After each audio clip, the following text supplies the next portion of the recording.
what is happening in the spiritual realm in your country, you may not fully understand. The ministries that are growing, look at yours. Something like this 40 years ago would never happen anywhere. You probably have to go to America to see this. If you wanted to see a great conference, you go to Kenneth Hagin's camp meeting, or go and see Kenneth Copeland, or go and see somebody else. There was nothing happening in Africa. Now the whole world, the greatest ministries on earth are in Africa, particularly Nigeria. Now somebody is going to ask the question, well, if it is so, why is Nigeria not changing? Because God does not just raise Daniel and Ezekiel. There has to be Zerubbabel. The preachers are not transformational national leaders. They are not policy makers.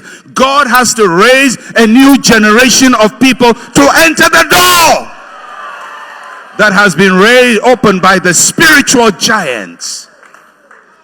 They are not to solve your corruption problems for you. Is to open the door. And some of you sitting here, you have to be in Senate.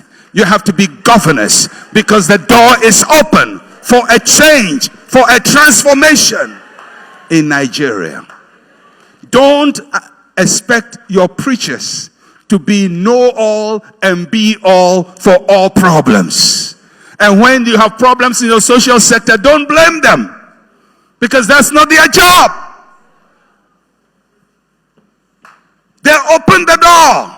Daniel did not go back to Judah. He never returned. He never joined any of the groups, but he opened the door. Without Daniel, there will be no Nehemiah. Without Daniel, there's no Ezra. Without Daniel, there's no Haggai. Without Daniel, there's no Zerubbabel. Without Daniel, none of that will happen. But all he did was pray and open the door, but he himself never went. There are people that God raises for that purpose, just to open the door. And don't expect them to be the one running as well. They've opened the door. You have to run. When you see churches building systems that are better run than the government, it is a sign, and you have to understand what you are reading, that the redemption of your nation has started, and it started from the church. The church is not the problem of Nigeria. The church is the solution. Are they perfect people? No, they are not.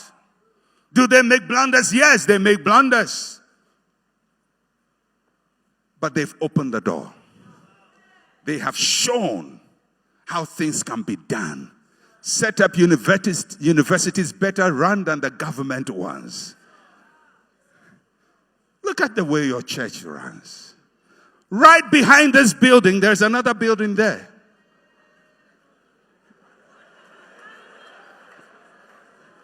Do you know that building? It looks like a military man's cap.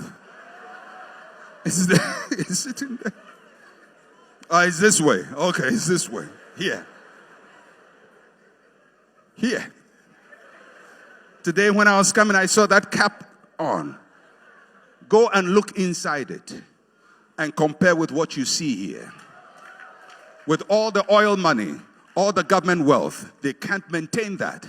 And with the little tithe and offering of Christians, look what you have built. And tell me who is leader of the nation. But what is happening here? Don't demand from what is happening here what it cannot give. It's just a door opener. God is saying, I'm showing you the way out. I'm showing Nigeria how to overcome its problems. And I'm raising the Daniels. They are doing mighty things in the realm of the spirit. But there has to be Zerubbabels, construction people, governors who can build on what the Daniels are opening.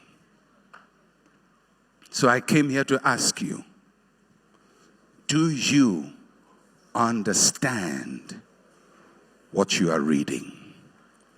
Don't take for granted sitting in this air-conditioned atmosphere with these nice lights upon you and being in this great environment every time you come to church is clean. It is neat. Government agencies cannot do that. But church agencies are doing it. Churches are building magnificent auditoriums. We may criticize their motives, but all they are doing is opening the door.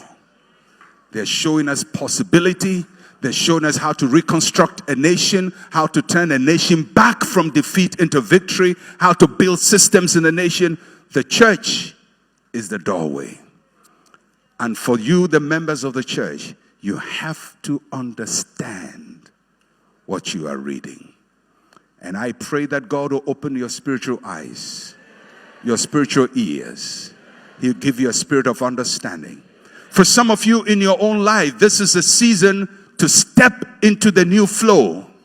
Because for all of you who are under 30 years old, between the ages of 25 and 35. Now I know if you are 40, you say, add me. I want to add you. I want to add you. But strictly speaking, if you are within the ages of 25 and 35, stand up.